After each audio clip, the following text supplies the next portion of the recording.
funny till it happens to you. 3 months, a mere 3 months after that terrible attack that Chris Rock endured, I was on stage at the Hollywood Bowl, and a lunatic jumped out of the crowd and attacked me. Now, I gotta tell you, if it happens to you, you don't even know what the fuck is happening. It was like slow motion. I just looked over. I don't know this nigga. And I was looking, I said, oh my God, I'm being attacked. And this motherfucker was ragged. He jumped at me. He was like, ah! I'm old, but I'm fast. I caught this motherfucker's head with my hand and pulled his hoodie over his eyes. I can still feel his head in my hand. It was spongy. He had been growing dreadlocks. Not the beautiful dreads that Rastafarians grow. These were accidental LA homeless dreads. This shit had leaves and sticks and bottle caps and shit in it. Some kind of grease. I was like, ugh, like this. And then I fell down. And he knocked me all the way on the ground. And I was like, man, this is a bad situation. I'm like, I don't know if I'm gonna die or what's gonna happen. But in that moment of vulnerability, you know what occurred to me that had never occurred to me before in my life? In that moment, it occurred to me that bodyguards should not wear dress shoes to work. Travis! This nigga Travis came out slipping and sliding on some kind of beautiful loafer and fell flat on his back. I said, oh my God. Now both of us are down. I gotta handle this shit myself. So I popped right back, boom.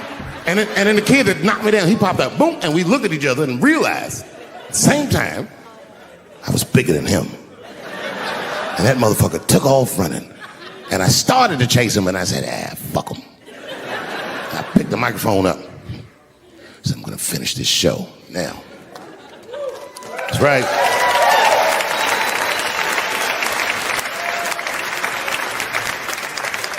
For 3 months before that, I'd been making fun of Chris Rock. And people would ask me all the time. They'd say, Dave, what would you do if you were Chris Rock and Will Smith slapped you in the face? And to this day, the answer is the same. Well, I don't know what I would have done. I've never been in a situation that extreme. But I do know now what Will Smith would not have done. And that is enjoy the rest of his evening. Man, listen. We gave that kid a good while. We was whooping his ass. Not we, I mean, I was on stage trying to think of a joke to tell, but they was beating this nigga up right behind me. Everybody could see it.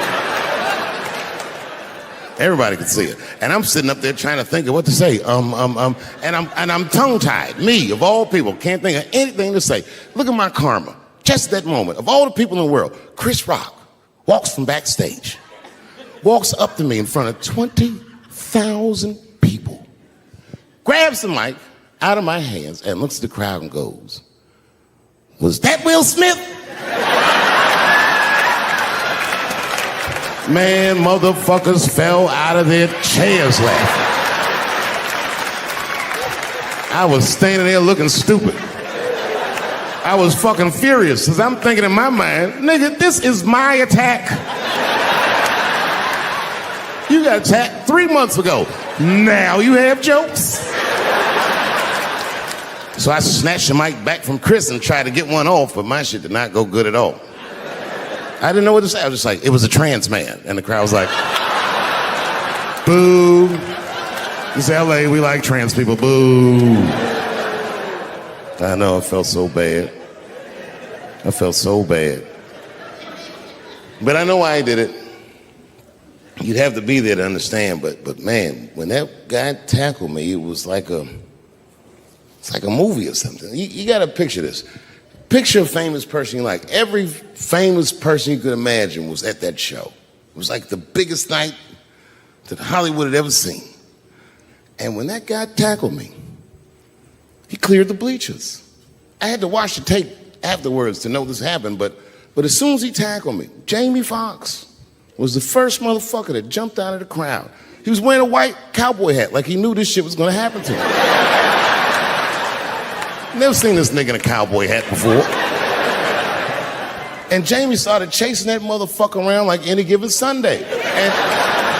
And that kid was fast as shit, was juking and shaking, and it broke Jamie's ankles, and he just kept running. And then Jon Stewart from The Daily Show ran from backstage and jumped at this motherfucker like Super Jew. He was like, ah! And the kid seen Jon coming, so he jumped back, and Jon went flying that way. And this kid was fast, and then he turned around. He sees the emergency exit. He starts running for the emergency exit. Just before he got to the door, motherfucking Puff Daddy from Bad Boy Records jumped in front of the door. That nigga was like,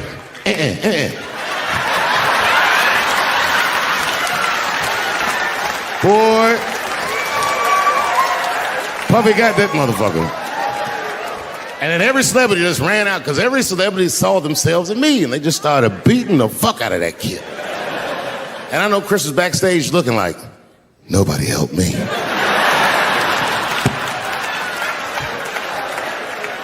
Everybody hates Chris.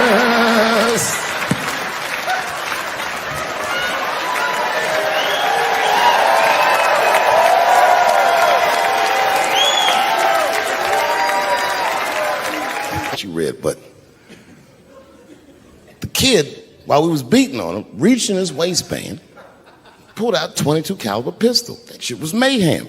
Everybody started screaming, oh my God, he's got a gun, he's got a gun. And then I got scared. I was in the back, but I was scared because I knew that everybody that was with me was armed.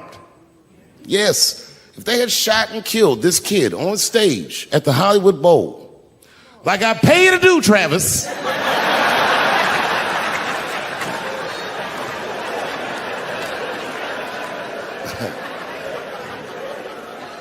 but Travis G'd up. Travis wrestled the gun out of the kid's hand, and then he took it like this and tried to change.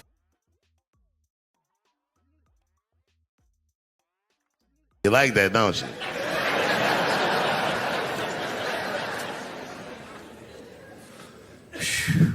Okay. Before I did Killing Them Softly, when I was 22, HBO gave me the biggest opportunity of my life at that time. They gave me a half-hour special, but this shit was not like a special, you know what I mean? It was like, it was generic. It didn't even have a title. It was just Dave Chappelle. And I shot it in San Francisco at a place called Broadway Studios, which is on the second floor of a building. And beneath Broadway Studios is a nightclub. And the special was only supposed to be 30 minutes. And I got ready, I practiced, I did all the shit I was supposed to do. And the night that I taped, 20 minutes into my 30-minute set, I'll never forget this, music started blasting from the nightclub underneath. You could hear it real loud, and it fucked my whole show up, and I was devastated. I was a young man. I really believed in what I was doing, and I thought that my dream had been killed. So when I got off stage, I ran down the steps to the alley behind Broadway Studios and where the control trucks are parked, and I kicked that motherfucking door open, and I started yelling at all the producers. I was nobody in show business, just a guy that believed in us. I said, man, so you fucked everything up. That fucking music, what the fuck were you thinking? And there was a guy who was a big-time producer, I ain't saying no names, and he stood up, and he said, hey, kid, sit the fuck down. He said, we didn't ruin anything. He said, we made a deal with that nightclub to not play music, and they didn't honor the deal. And I said, who didn't honor the deal? And he pointed to a guy. I'll never forget it. It was an old white man sitting in the Ford Taurus by himself. And he said, that guy right there. And I didn't waste no time or ask no questions. I went to that Ford Taurus, and I beat on that window, and I said, open the door, motherfucker, I want to talk to you. And that old man looked at me for 1 second and wisely drove the fuck off. And left me in the alley cussing at anybody who would listen. And 2 minutes later, literally 120 seconds later, couldn't have been any more than that, the doors of the kitchen in the alley of that nightclub underneath Broadway Studios flung open. And that old man was standing there, that same old man with reinforcements. He had 2 big goons with him, and he looked at me, and he was calm as a cucumber. He said, you, come here. I want to talk to you. I didn't know anything about the streets at this age. But I found out late in my life that these men were Russian mobsters. And I don't know what you guys know about the Russian mob, but these are the niggas that killed Denzel in Training Day.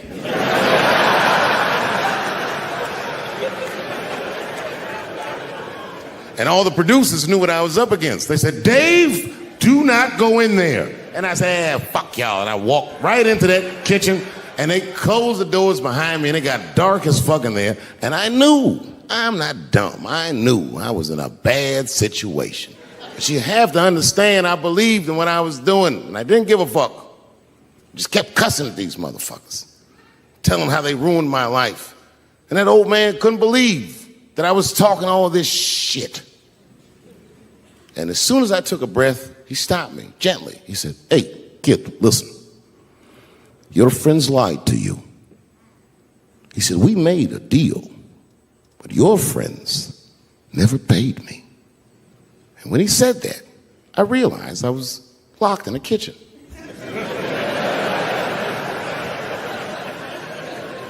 I realized he was telling the truth, which would make me wrong.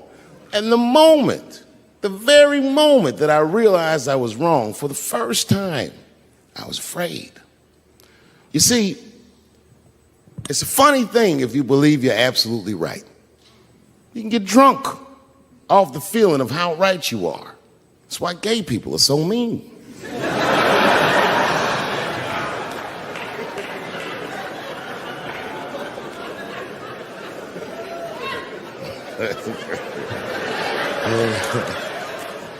But I didn't buckle.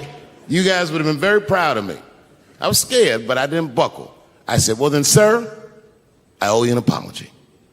But I believe that no matter what reason that music was playing, it ruined my life. And that old man looked at me with sympathy in his eyes. And he walked over to me and he gently placed his hand on my cheek, which I gotta tell you, is a very emasculating thing to do. I was standing there looking at this nigga's hand on my cheek like,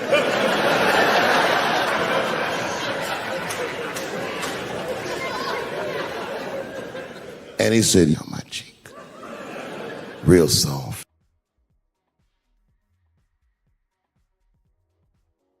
Don't. That's what I said. And they said, well, then why are you here? I said, because I want to be a comedian, and some comedian told me that if I want to be a good comedian, I need to learn how to act. And the teachers look at each other and go, thank you very much, and I left.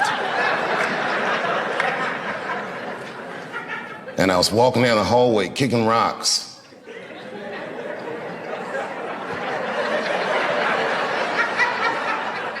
There was a kid that already went here. His name was Aiko Handy. And Aiko said, hey, man, I listened to him talking about you. I said, you did? He said, you're in. I said, what? He said, you're in. Well, it didn't make any sense. Somehow we worked it out so that they gave me an early enrollment, and I left Eastern within weeks of that. And I came to Duke Ellington, and it was better than I could have ever imagined.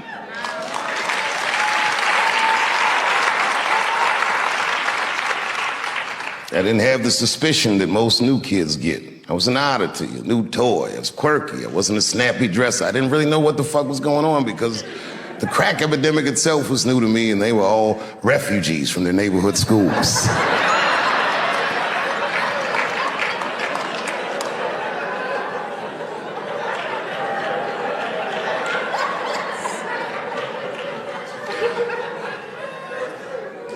In the morning, we would have our academic classes, and then in the afternoon, we would have our arts classes. It was a long school day. We started at 8:30. We wouldn't leave here at 5, sometimes 5:30, whenever they saw fit.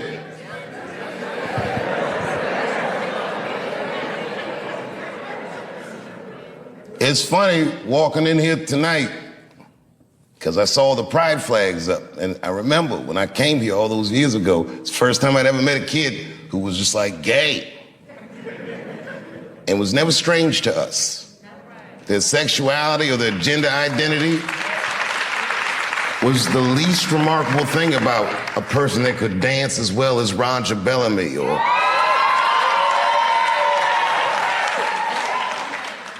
There was no distinction between any of that. Everybody was weird in their own way. And in a very strange way, because we spent so much time with one another, we helped raise one another.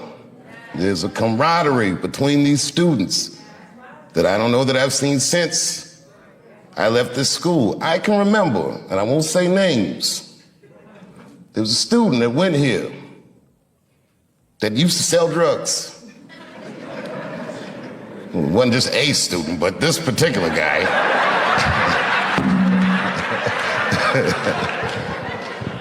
This particular guy did the cardinal no-no on the streets. He did what they call not making your roll, which meant that he got some drugs on consignment and he didn't pay whoever gave him the drugs back. And whoever gave him those drugs had declared, I'm gonna come to that school and I'm gonna kill you, he said. And my man was scared. And the word got around school, that the goons was coming. And by the time the goons showed up, every dude that went to this school, gay, straight, whatever the fuck, was all standing out front. They said, you have to kill all of us. And who was in front of all of them? Roger Bellamy with some leg warmers on like this.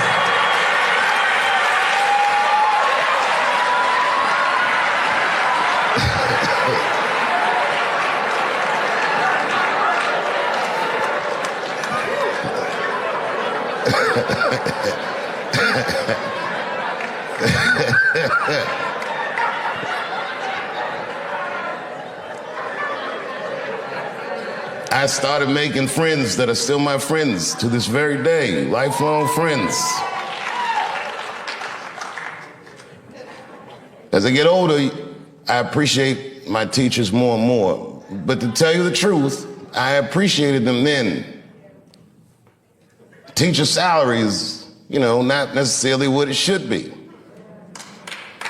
And when I think about that, juxtaposed to the dedication that the teachers, the time they would spend to me, the way they would notice, are you okay?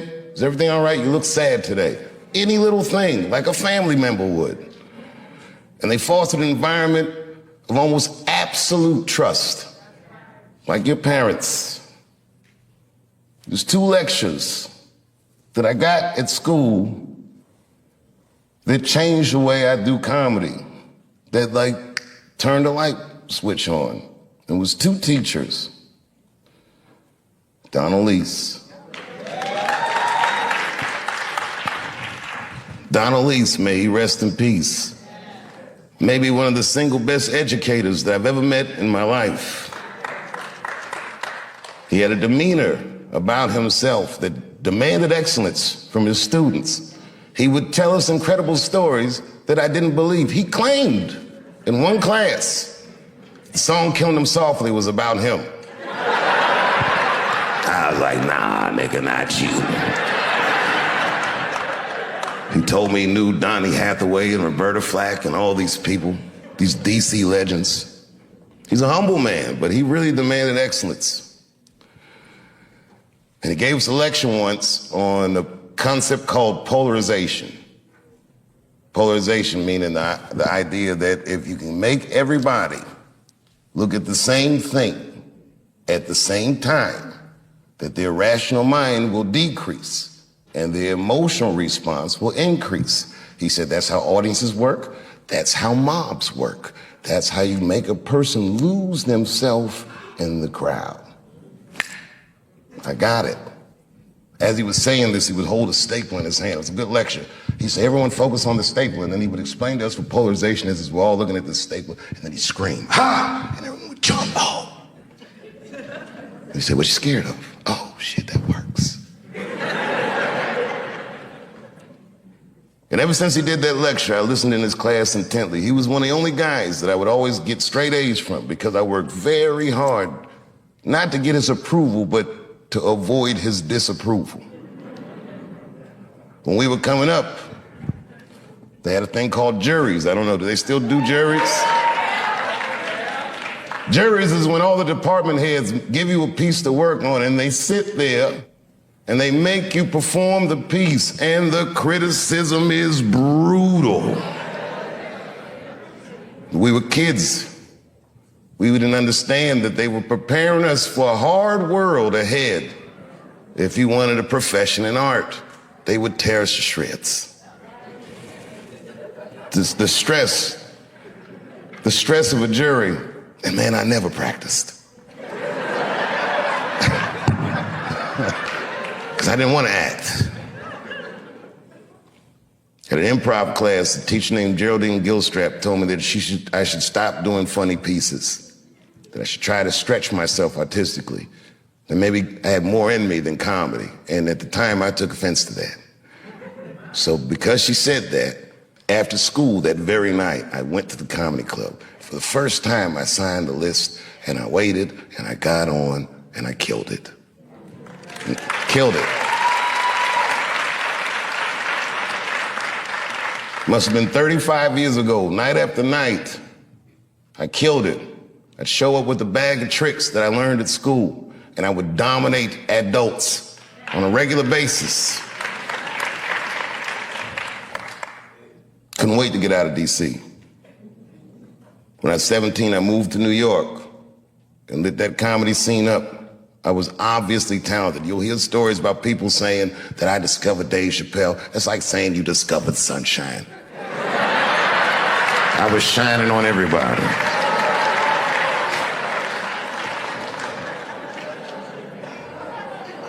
And when I got in that professional world, I was oddly prepared. I had a sense of professionalism. I showed up on time. I did the things that I learned in school to do, just the basics. But my career didn't have any direction because I was still so young. And that didn't change for many years. It didn't change until my girlfriend at the time, now my wife, told me she was pregnant. And I was like, you know what? I should really start taking this seriously.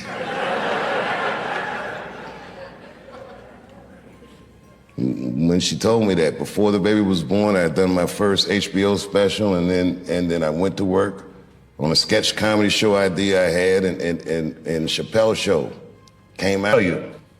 If you quit a show like Chappelle Show, I don't know if you know what happens to you professionally, but I'll tell you what doesn't happen. They don't just say, well, good luck in your future endeavors.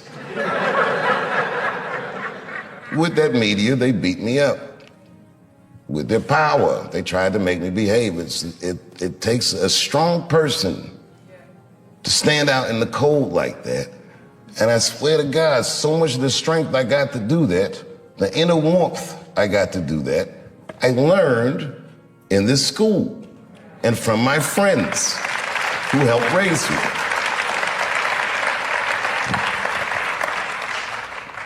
So why wouldn't I do anything I could to help my benefactor? And the last time I came back, after the closer, when the kids were mad at me, I gotta tell you, that was quite the day. All the kids were screaming and yelling. I remember I said to the kids, I go, well, okay, well, what do you guys think I did wrong? And I'm lying for 'em.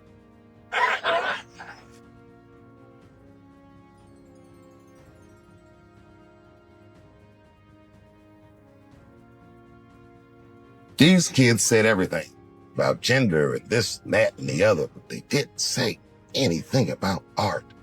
And this is my biggest gripe with this whole controversy with the closer, that you cannot report on an artist's work and remove artistic nuance from his words.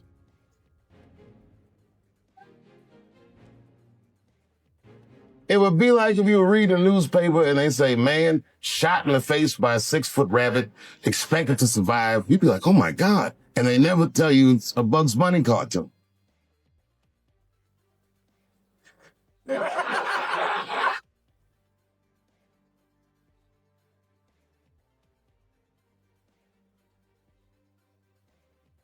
I took a lot of cold shots in show business. And I gotta tell you, as the years go on, you feel the shots less and less, as just the business is what you say. But that one, that day, boy, that day they hurt me. When I heard those talking points coming out of these children's faces, that really, sincerely hurt me. because I know those kids. They come up with those words. I've heard those words before.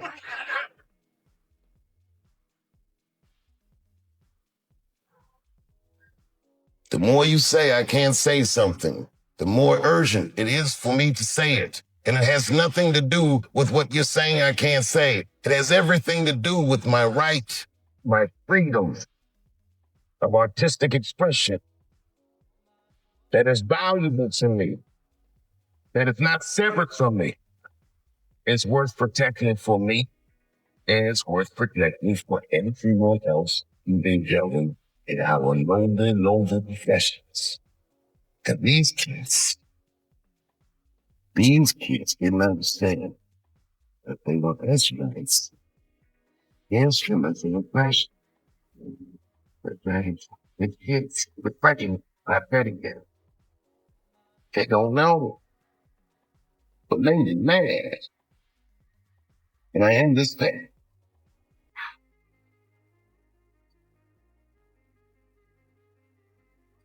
They say that one of your brother, but on false statements. It's just to be a fool. I remember it, I don't know who particularly about it. Anyway.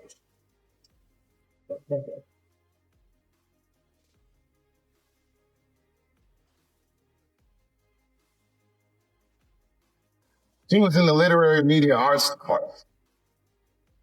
She said a lot of things that I didn't like. A lot of things. But, it's all right. Things she said, got to. She said, "Duke Ellington, that theater was the sanctuary for students. You used to sit there and meditate." Well, she wrote that he worked on literary media arts.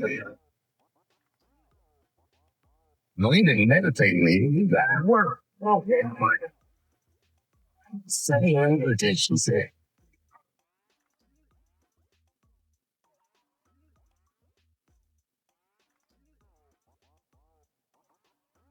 And then she scrunched her face up. She's a beautiful woman, but her face looked hideous the way she scrunched it up. She said, "And just you and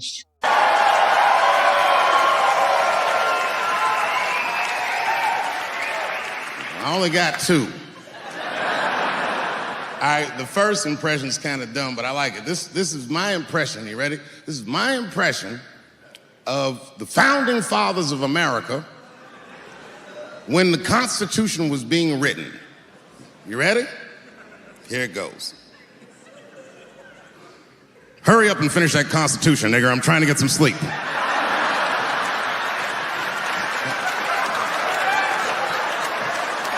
It's not bad, right? All right, the next one.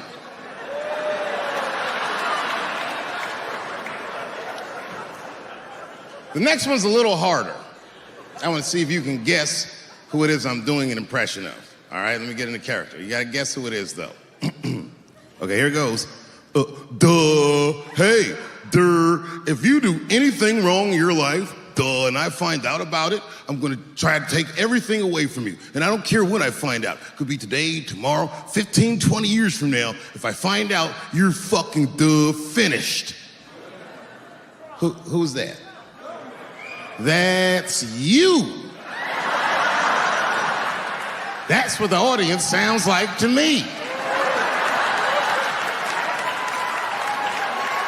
That's why I don't be coming out doing comedy all the time, because y'all niggas is the worst motherfuckers I've ever tried to entertain in my fucking life. Oh. Goddamn sick of it. This is the worst time ever to be a celebrity. You're gonna be finished. Everyone's doomed. Then I'm begging you, don't watch it. It's fucking gross. I felt like HBO was sticking baby dicks in my ears for 4 hours straight. Really nasty shit. I don't want to know all these things. Turns out, Michael Jackson allegedly likes a long gander at the anus. So they said he stares at people's buttholes. That's what they said. That's how gross the documentary was.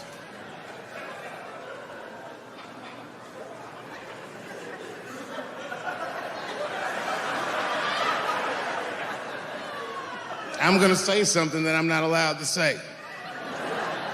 But I gotta be real. I don't believe these motherfuckers. I do not believe it. But let me qualify the statement. I am what's known on the streets as a victim blamer. You know what I mean? Somebody come up to me like, Dave, Chris Brown just beat up Rihanna. I'll be like, well, what did she do?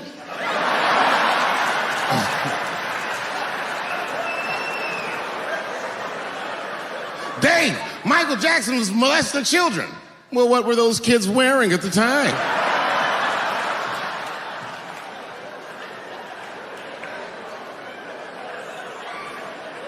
I don't think he did it.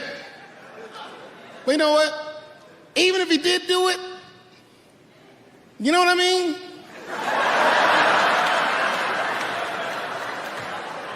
You know what I mean? I mean, it's Michael Jackson. I know more than half the people in this room have been molested in their lives. But it wasn't no goddamn Michael Jackson, was it?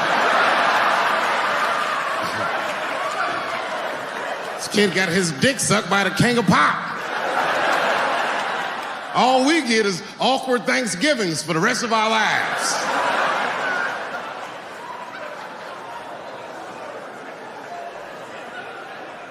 You know how good it must have felt to go to school the next day after that shit?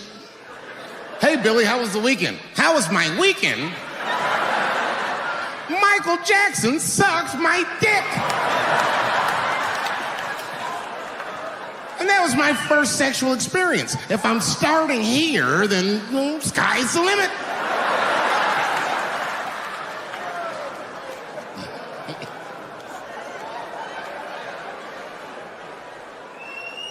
I know it seems harsh, but man, somebody's got to teach these kids. There's no such thing as a free trip to Hawaii. He's gonna want to look at your butthole or something.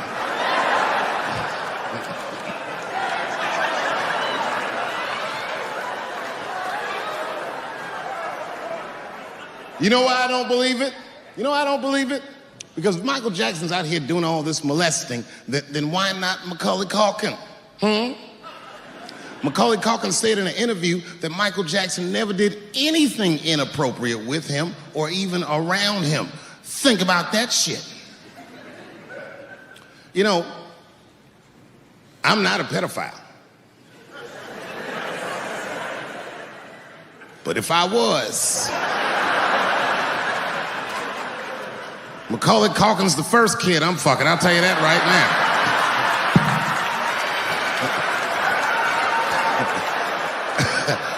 I'd be a goddamn hero. Hey, that guy over there fucked the kid from Home Alone. And you know how hard he is to catch.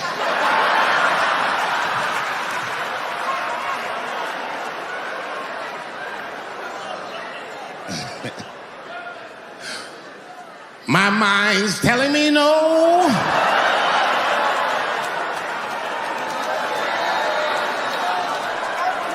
Going on stage, she goes, Dave, I'm working on a documentary about R. Kelly. Would you like to be in it? And I was like, nah, bitch, I'm cool.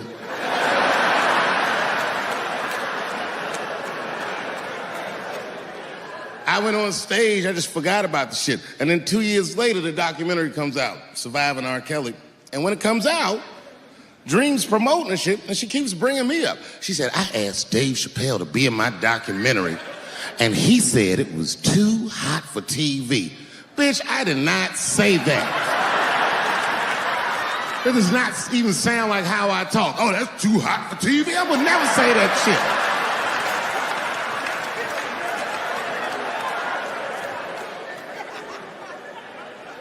But I'm gonna tell you guys why I wasn't in the documentary.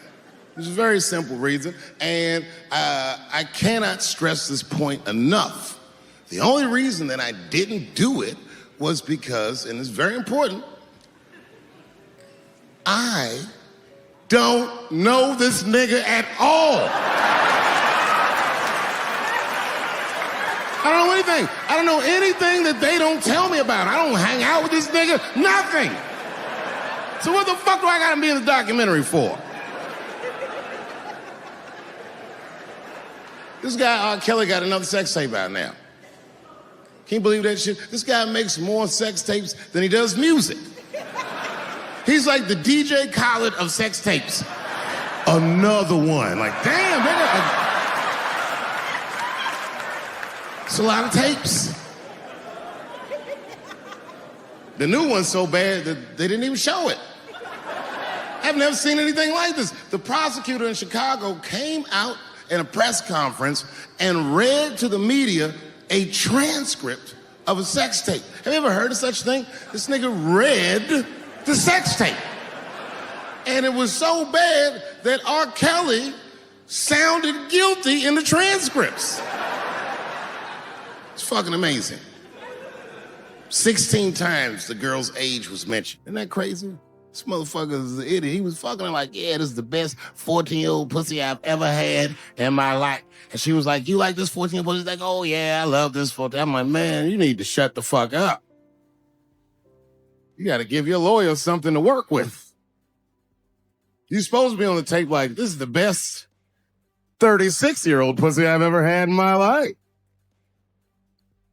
And then your lawyer can be like, Your Honor, clearly my client thought that this woman was 36. As he mentioned some 16 times in the tape. They gonna know you lying though. I mean, everybody knows no such thing as good 36-year-old pussy.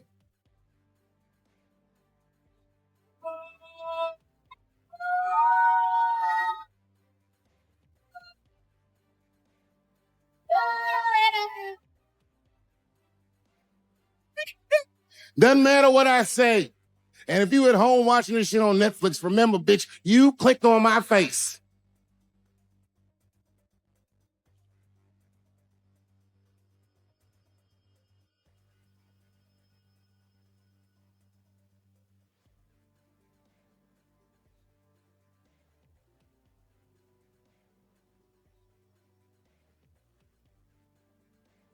They even got poor Kevin Hart. Can you imagine such a thing? Kevin Hart, let me tell you something. It was Kevin Hart's dream to host the Oscars. That's what he told me. And I remember when he told me, because I was thinking to myself, well, it's an awfully strange dream for an African-American. Kind of nigga dreams of hosting the Oscars. Kevin did, that's who. And he did it. Against all the odds, Kevin became the most famous comedian this world has ever seen, and he got the job that only one black man before him had had. He was going to host the 80th Oscars. And I don't know what you know about Kevin, but I know Kevin Hart is damn near perfect. As close to perfect as anybody I've ever seen. In fact, Kevin is precisely 4 tweets shy of being perfect. 10 years ago, Kevin had made some very homophobic comments. And I'm not going to repeat what he said because this is Atlanta.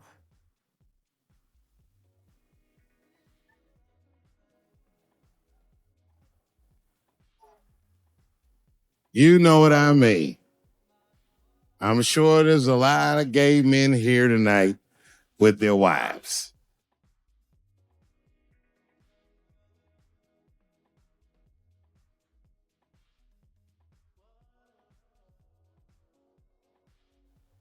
Far be it from me to offend anybody.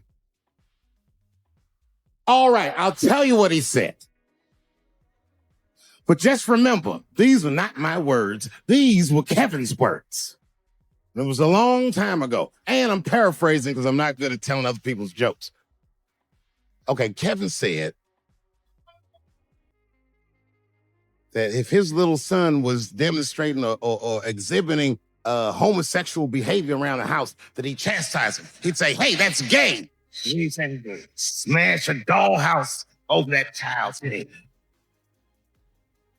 Ooh, the gay community was furious. And I don't blame them. I got a lot of gay friends. And all 100% of them all told me fucking horror stories about the shit they had to go through just to be themselves. Crazy, crazy stories. And in all those stories, like I say, not one of them has ever mentioned anything like their father smashing a fucking dollhouse over their head. Because clearly Kevin was joking. Think about it. You would have to buy this nigga a dollhouse, break it over his head in the first place. Does that sound right? Is anybody going to do that?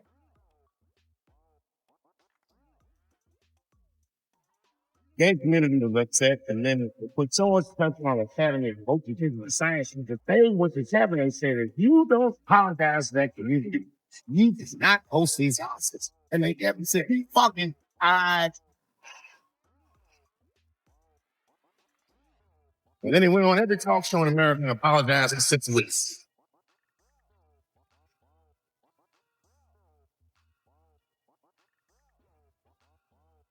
Kemp fucked up.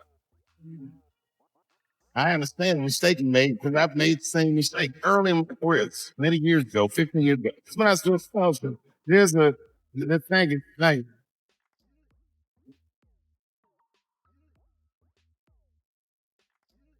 and a delicious meal was outstanding.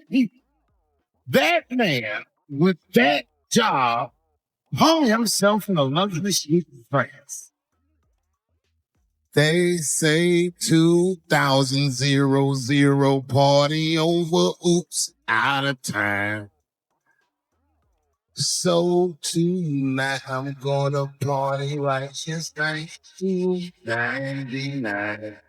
I know a nigga in high school that was an urban genius.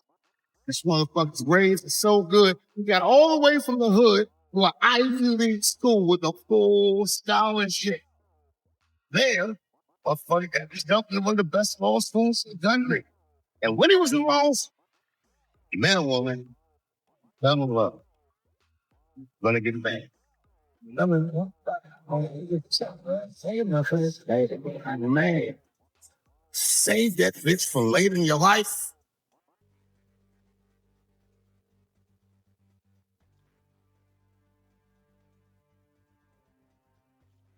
But he's in love. He didn't listen to me. He married her. Mine wasn't long. And sadly, they got divorced. Mine wasn't lost. He was street cat in the hood. A man had nothing. That bitch took half of that. And then I just never saw it again for years. And 2 years ago, I was home from DC, doing some shopping, trying to buy my son's socks at Foot Locker. I go to Foot Locker. Guess who's the man?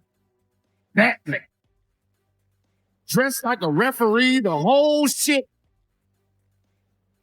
Motherfucker is 45 years old.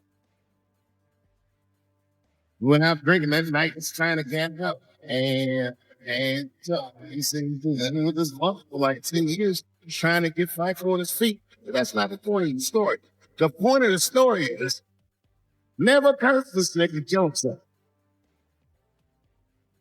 He's alive and well in D.C.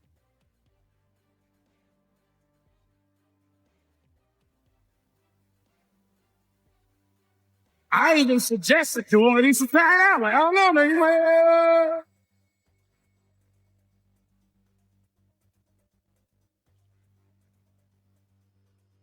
Nobody perfect. What it looks like from the outside, I don't know what's going on inside. I have a great life. It's not a perfect life. It's good. It's not just like an above ground pool. You ever seen one of them? It's a pool.